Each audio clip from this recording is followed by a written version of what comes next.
Kalau dari lesi itu nyaris 99,9% masuk ke dalam finance list atau disebut capitalist di bahasa lain ya. Tetapi untuk lessor itu ada syarat. Jadi tidak seketika. Oke, syaratnya adalah sebagai berikut. Yang pertama adalah kedua dulu ini ya.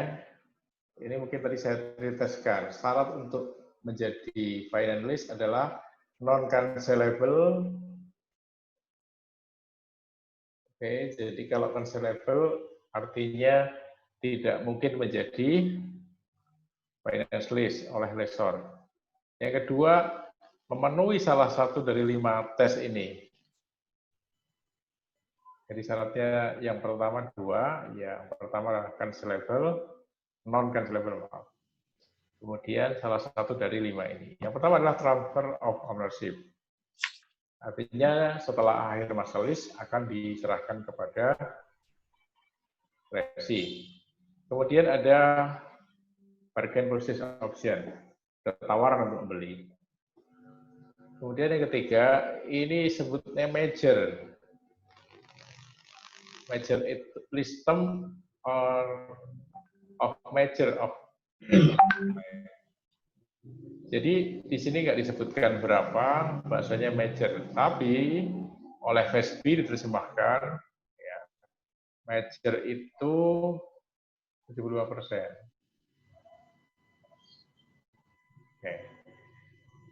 Jadi kalau satu nggak terpenuhi, dua nggak terpenuhi, kita tes yang ketiga, list term, artinya present value ya. Maaf, masa listnya ya. Masa listnya adalah 75%. Jadi mesti tidak disebut cuma major aja ya, sebagian besar. Sebagian besar itu disebutkan 75%. Kemudian yang ketiga adalah present value dari minimal list payment, MLP. Itu adalah bahasanya substantially. Ya, substantially ini kata kuncinya di sini. Oke.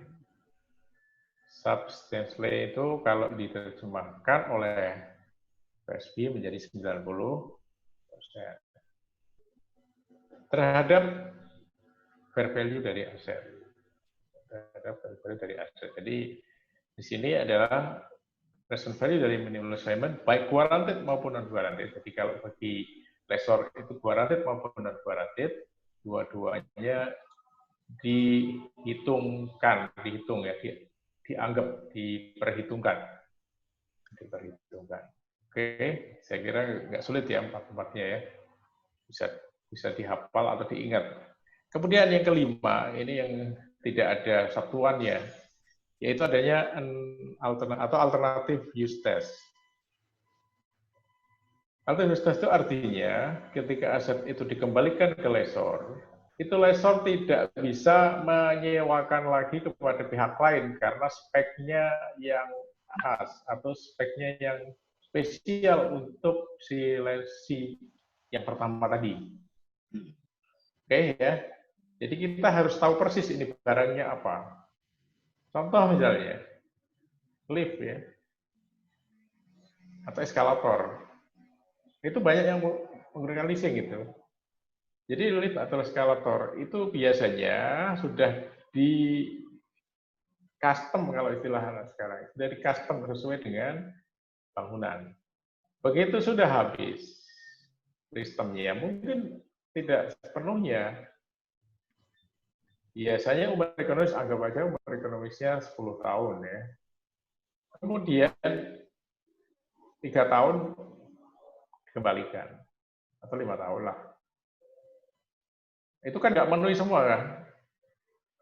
4 di atas nggak memenuhi. Tapi begitu dikembalikan, ya, lessor tidak bisa menyewakan lagi kepada pihak lain karena barangnya khas. Oke, itu aja. Kalau ada yang mau nanya, silahkan sambil jalan. Tapi untuk kasus yang tadi, yang menara BTS itu tidak termasuk yang ini.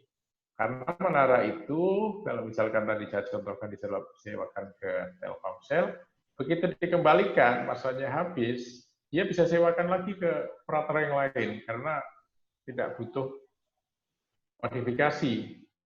Barangnya itu juga. Oke, jelas saya sampai sini. Contoh lain yang tidak punya alternatif use test adalah pembangkit listrik. Kebetulan itu adalah kajian saya ya. Pembangkit listrik itu dibuat oleh perusahaan yang membangun, kemudian disewakan ke PLN. Ulang ya, dibangun oleh perusahaan, kemudian disewakan ke PLN. Ketika masa lease-nya habis dan dikembalikan ke PLN, maka di perusahaan tadi tidak bisa menyewakan ke pihak lain karena di Indonesia itu yang memiliki monopoli terhadap listrik hanya PT PLN. Oke, jadi itu termasuk alternatif use test. Maka seluruh sewa yang ke PLN, baik bentuknya pembangkit listrik tenaga air, diesel, dan sebagainya, itu semuanya akan menjadi finance lease. Oke, jelas ya. Kemudian berikutnya kita akan lihat ya 72% tadi kita bisa tes. Ini adalah list payment tadi, fixed, variable, residual, guaranteed, unguaranteed. Discount rate seperti tadi sama menggunakan implicit rate. Kalau nggak ada baru menggunakan incremental borrowing rate. Kemudian alternatif tadi bahasanya sudah saya jelasin. Sekarang kita masuk ke bagaimana jurnal atau accounting-nya. Nah, lessor di sini saya tidak tahu ya di Indonesia ini ada atau tidak. Karena di Indonesia itu untuk menjadi lessor itu harus punya izin dari OJK dan Kementerian Keuangan. Ya sama kayak perbankan. Jadi kalau di Indonesia lembaga lessor itu harus menjadi lembaga keuangan non-bank atau lembaga keuangan bukan bank. Sehingga karena lembaga keuangan, maka tidak ada istilah jual. Oke, kita lupakanlah praktek di Indonesia. Kita anggap saja ini adalah kondisi di negara lain. Karena kalau kita bicara di Indonesia nanti nggak ketemu ya. Anggap aja ini dealer mobil. Itu bisa melakukan leasing. Bisa melakukan leasing. Kalau di Indonesia barangkali yang melakukan sewa ya itu misalnya kayak Toyota Rent-A-Car. Itu barangkali bisa. Tapi kalau untuk menjadi lessor di Indonesia memang harus punya izin khusus. Oke, kita lupakan itu, kita masuk ke accounting di sini aja ya. Pertama adalah nama akunnya list receivable, yaitu sama dengan present value dari rental payment plus present value, ini present annuity ya, present annuity. Yang ini present value dari guaranteed or unguaranteed. Ya, mungkin di sini akan janggal. Kalau bagi lesi itu kan hanya yang guaranteed saja yang di present value kan. Kalau bagi lessor dua-duanya. Ya, kenapa? Nah, mungkin pertanyaannya itulah. Karena bagi lessor, baik guaranteed atau non guaranteed, ya, dua-duanya akan kembali. Ya, akan kembali. Baik guaranteed maupun dua-duanya kembali. Karena akan kembali, artinya kan di masa depan pasti akan ada nilai, akan punya nilai. Oke, pasti akan ada nilai. Pasti ada manfaat karena definisi aset itu adalah memiliki manfaat di masa depan. Kalaupun misalnya anggap aja nilainya turun, itu urusan nanti. Yang penting sekarang kita harus melihat bahwa itu adalah suatu aset. Ada suatu aset adalah manfaat ekonomi di masa depan. Bagi lessor dua-duanya adalah punya manfaat ekonomis. Oleh sebab itu, baik guaranteed maupun unguaranteed, dua-duanya harus di present value-kan. Kira-kira begitu logikanya ya. Biar tidak terlalu bingung. Kok ini jadi nggak konsisten? Bukan masalah nggak konsisten. Bagi lessor, dua-duanya yang namanya residual value itu adalah suatu manfaat ekonomi di masa mendatang. Kalau guaranteed, ya akan aman, karena akan diganti. Kalau unguaranteed, ya nanti begitu dikembalikan ya bisa jadi kalau loss, kalau misalnya nilainya di bawah harga pasar, ya tinggal dijadikan loss pada saat dikembalikan. Tapi intinya bahwa dua-duanya akan memiliki manfaat ekonomi benefit. Oke, kira-kira itu alasannya. Kemudian ini adalah contoh. Ini adalah contoh dengan pembayaran awal, maaf, fair value 100.000 dan memiliki nilai residu 5.000. Ya. Kemudian ini karena dia dealer ya, dia punya COGS.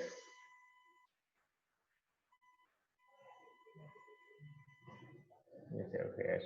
Di sini nggak diketahui berapa sewa per tahunnya. Ya, hanya diketahuan berapa harga cash-nya, ya harga tunainya kalau barang baru, dan kemudian nilai residunya plus berapa COGS-nya. Oke, kemudian kita akan hitung. Pertama adalah value dari, oke, di sini ada keterangan tambahan ya, yaitu 4%. Ya, kita akan present value kan annuity. Maaf, ini adalah present value, fair value, kemudian dikurangi dari present value, residual value dengan 4% tadi.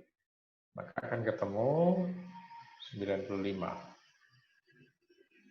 Setelah itu 95 dibagi 4%, dianuitaskan ya, 95 dengan 4%, nanti akan ketemu per tahunnya 20,711. Oke, memang ini harus pakai rumus ya. Tapi bukan, nggak bisa, oke. Nah, dengan demikian maka ini sudah masuk menjadi finance lease. Ya, menjadi finance lease karena nilainya 100%, lebih dari 90%. Artinya tes yang ketiga akan terpenuhi, ya. Maaf, keempat ya, substantially ya, keempat, ketiga. Kemudian berikutnya kita akan lakukan jurnal. Pertama adalah list receivable, sales revenue, kemudian COGS dan inventory. Ini judulnya sama dengan jurnal penjualan ya, jurnal sales ini, sales jurnal. Karena dianggap dia sebagai pedagang, dia sebagai dealer ya, sebagai perusahaan dagang. Makanya saya bilang kalau di Indonesia ini agak sulit. Kan di Indonesia kalau dealer tidak bisa memberi sebagai lessor, tidak bisa bertindak sebagai lessor. Yang jadi lessor siapa ya? Lessor ya seperti perusahaan leasing itu, kalau kalian tahu mungkin ada yang namanya Adira Finance gitu ya. Kemudian ada Astra sendiri punya ya, Astra Finance, ada BCA Finance ya, dan sebagainya. Kemudian ini adalah sama seperti perhitungan yang oleh sisi lesi, yaitu dibuatkan annual list-nya. Bisa jadi ini tidak sama dengan yang dimiliki oleh lesi, bisa jadi tidak sama. Tapi yang umum sama ya, yang normal sama. Tapi bisa jadi, dan sekali lagi ya, tapi yang normal sama, karena bagaimanapun dia akan terima ya uang itu dari lesi.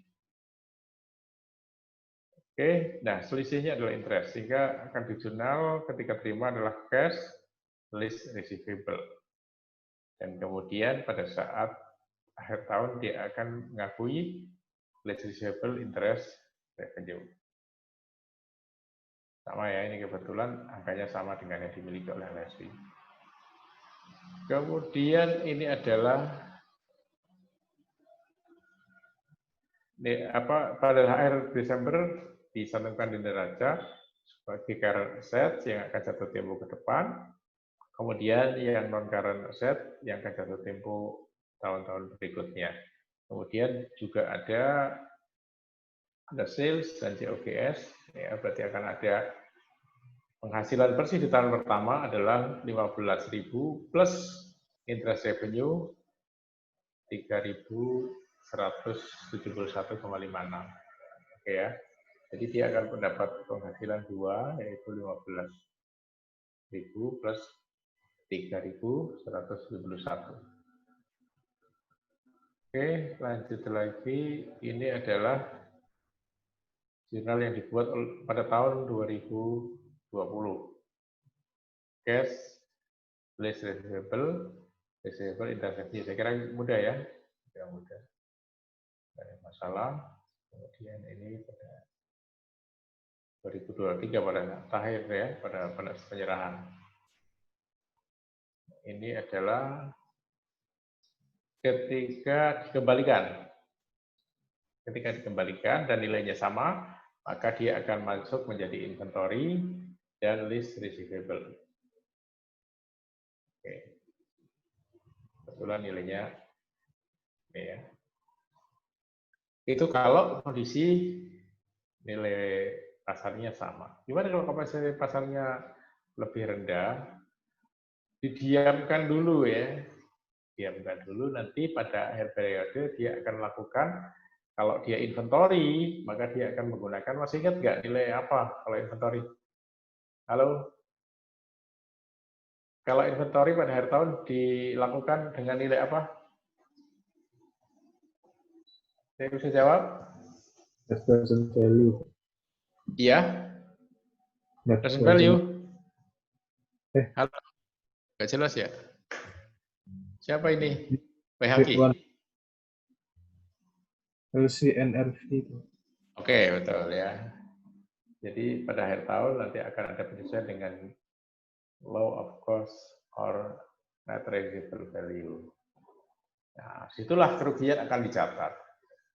Kerugian disitulah dicatat. Jadi sementara ya biarkan saja dengan nilai yang ada. Kalau ternyata lebih tinggi ya sudah nggak ada adjustment ya. Oke, itu dari sisi lessor ya. Kemudian yang kedua, bagaimana dengan yang guaranteed dan unguaranteed? Oke, cara menghitungnya sama ya. Saya langsung masuk ke jurnalnya aja. Oke, di sini unik ya. Jadi kalau yang guaranteed itu jurnalnya seperti tadi, yaitu di sini normal ya, 85, 85. Kalau yang unguaranteed itu jurnalnya unik. Ini. Jadi yang berbeda adalah COGS dan revenue. Sales-nya, maaf. Sales dan COGS. Itu yang guaranteed. Yaitu dikurangi dari present value terhadap residual value. Tapi list receivable-nya sama. Saya ulang ya. Cara menghitungnya sama, receivable-nya sama. Nanti yang dikurangi adalah sales dan COGS. Maka jurnalnya nggak bisa dipisah kalau seperti ini, karena akan tidak balance kalau jurnalnya dipisah. Ya, receivable-nya sama, sama-sama 100. Sedangkan revenue dan COGS-nya akan berbeda. Jadi kalau saya bisa mengatakan ini seolah-olah dianggap seperti menjual sebagian. Ya, jadi seolah-olah menjual sebagian. Saya sebagai dealer misalnya mobil harga pasarnya, harga tunainya 100 juta misalnya. Kembali mobil yang kecil ya, 100 juta. Kemudian karena saya tidak jual secara utuh penuh, saya hanya sewakan, dan saya tidak meminta ada guaranteed residual value, maka seolah-olah saya menjual mobil saya itu sebagian. Mobil yang dimiliki oleh dealer itu sebagian. Hingga inventory, sales-nya juga sebagian. Sales dan COGS-nya dikurangi sebesar residual value-nya. Jadi sebenarnya seolah-olah nggak dijual, ditahan ya. Tapi nanti di dalam laporan keuangan akan sama. Selebihnya sama semua ya, selebihnya sama. Nah, Bedanya lagi adalah ketika dikembalikan nilainya turun, maka ada loss.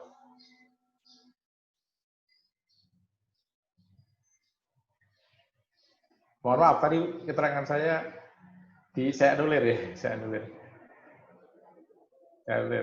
Jadi kalau dia rugi langsung diakui ya, loss ya. Langsung pada saat dikembalikan. Ada loss. Oke, saya mohon maaf. Kenapa kok keterangan saya seperti itu? Karena di BSAK-nya bunyinya seperti itu cara mainnya, tapi ternyata di buku ini beda. Kamu ikut buku ini ya? Enggak, saya ikut di BSAK.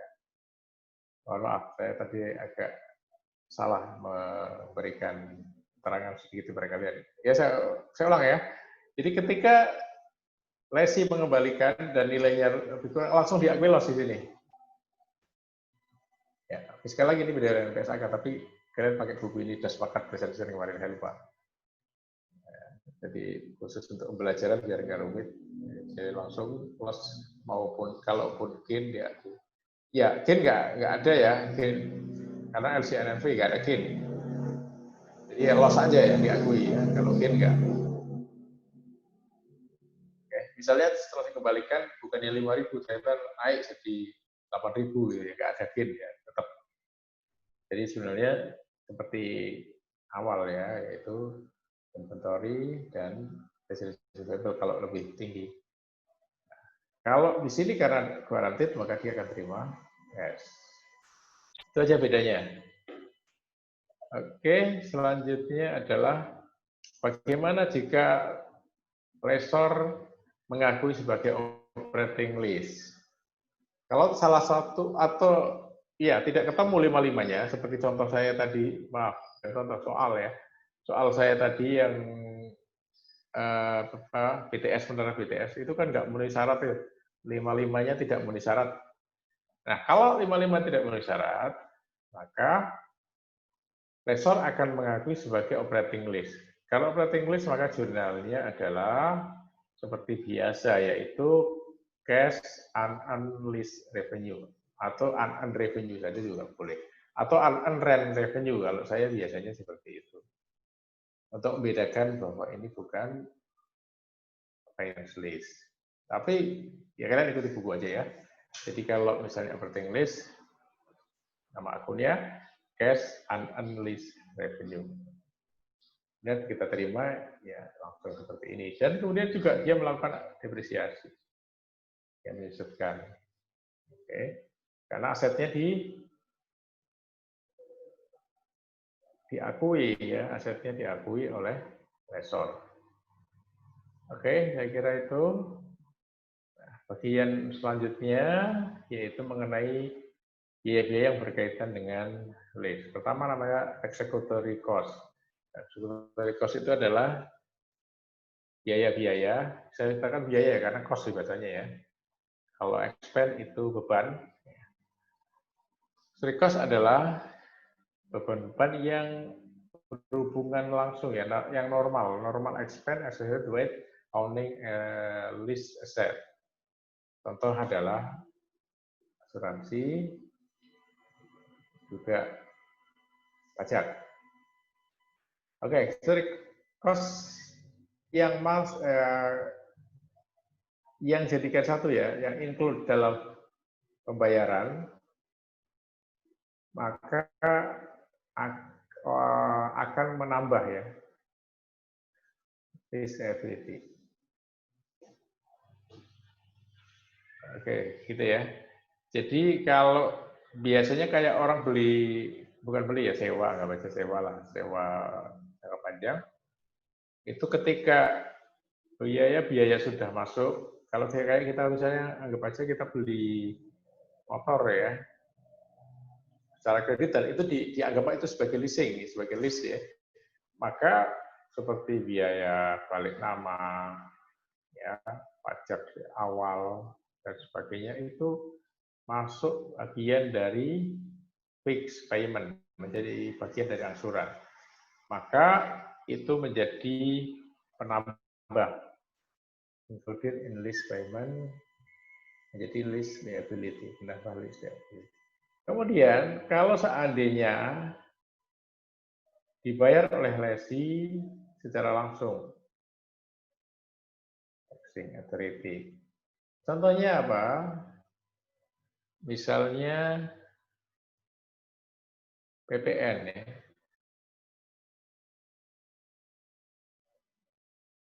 Nah, PPN. Oke. Maka dia bisa menjadi expense. Ya, diperlakukan seperti expense. Kalau PPN, kalau di Indonesia bisa menjadi pajak masukan kalau si lesi itu PKP. Kalau di lesi adalah PKP. Kalau lesinya bukan PKP, maka dia menjadi expense, gitu ya. Tapi yang pasti tidak menjadi bagian dari lease liability. Oke, jelas ya. Itu namanya executory cost.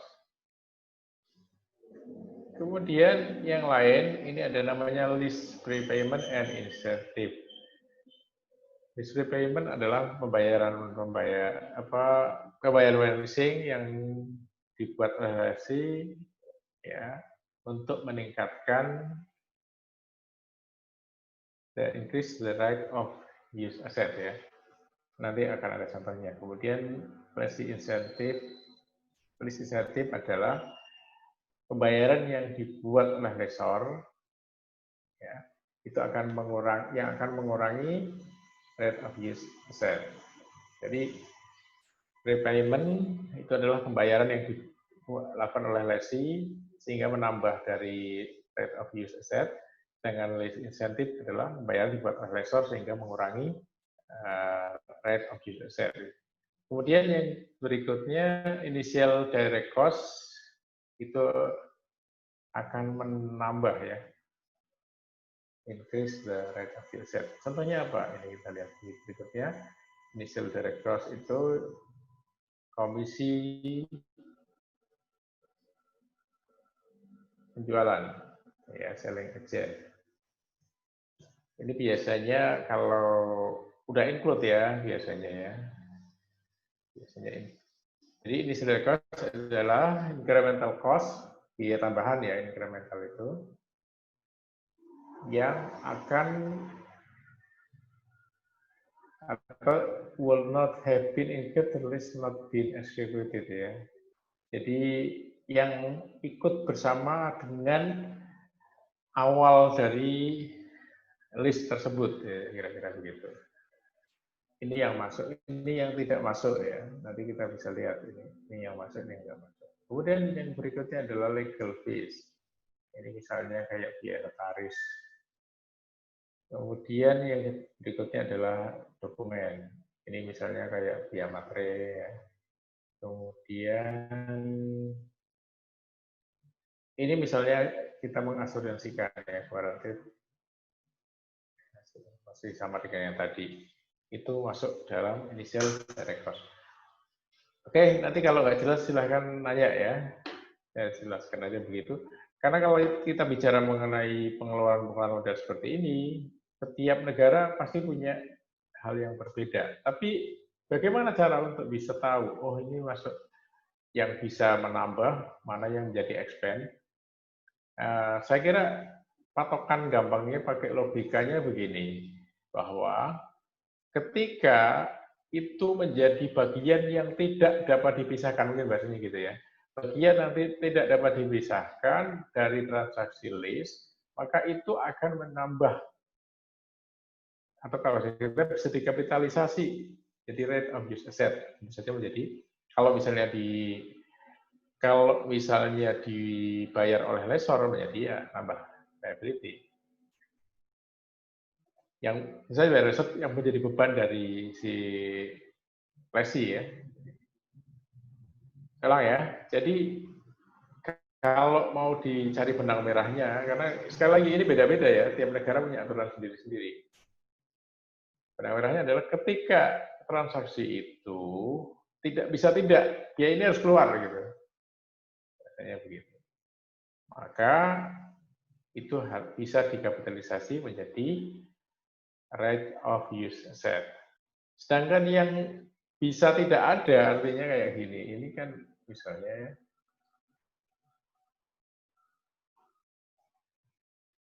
Misalnya ada biaya engineering ya, untuk selanjutnya dan sebagainya ya yang tidak harus ada. Jadi dia hanya sifatnya tambahan, maka bisa menjadi tidak bisa menjadi kapitalisasi dalam rights of use asset. Jadi kalau ini hanya menjadi expense saja. Oke, berikutnya lagi ini adalah masih berhubungan dengan initial direct cost ya. Ini sekarang kalau tadi masih sama ya.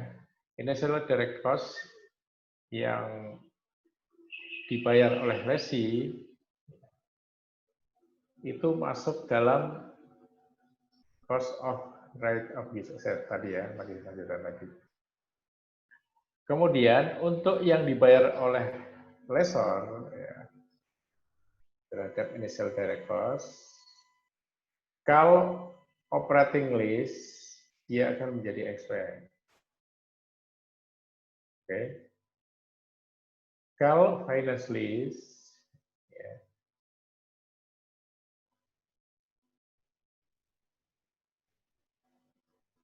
dia akan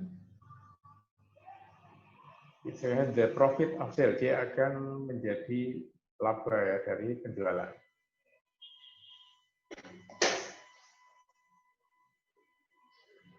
Pak, izin mengingatkan tinggal 4 menit ya? lagi, Pak.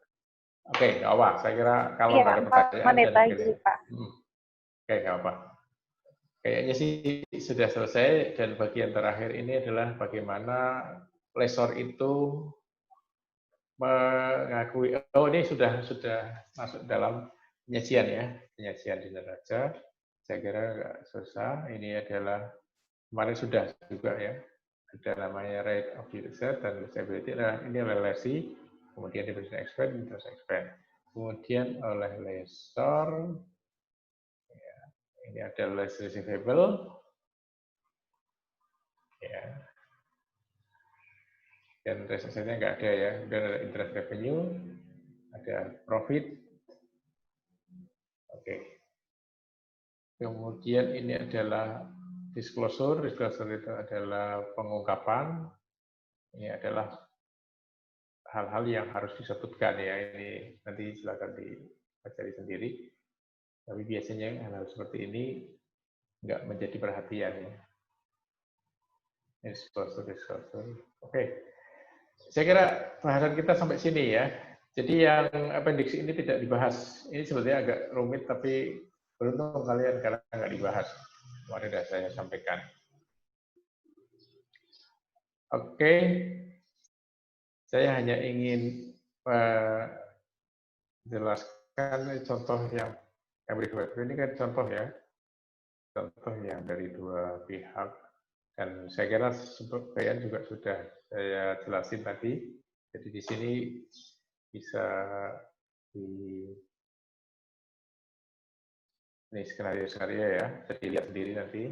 Dan ini mungkin akan menjadi penting untuk bahan ujian ya. Di sini ada skenario 1, skenario 2. Tapi sebenarnya menurut saya listing ini tidak terlalu rumit. Tidak terlalu rumit, semuanya jelas.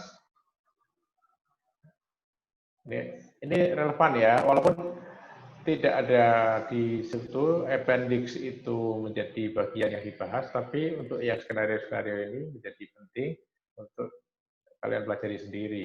Karena bagaimanapun mungkin nanti di dalam soal akan bisa saja skenario-skenario seperti ini akan dikeluarkan.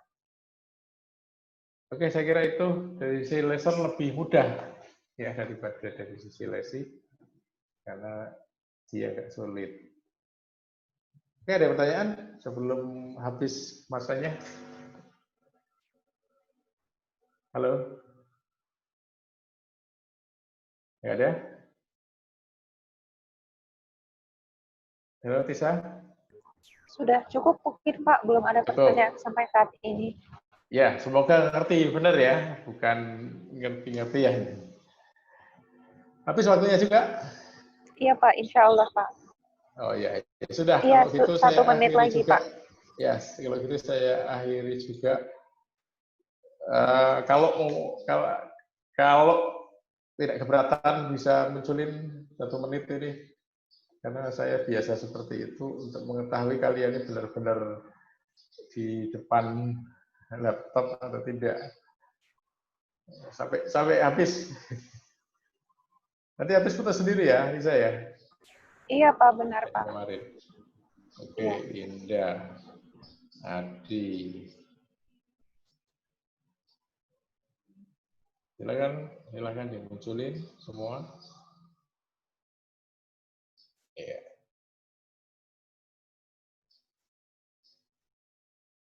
Sambil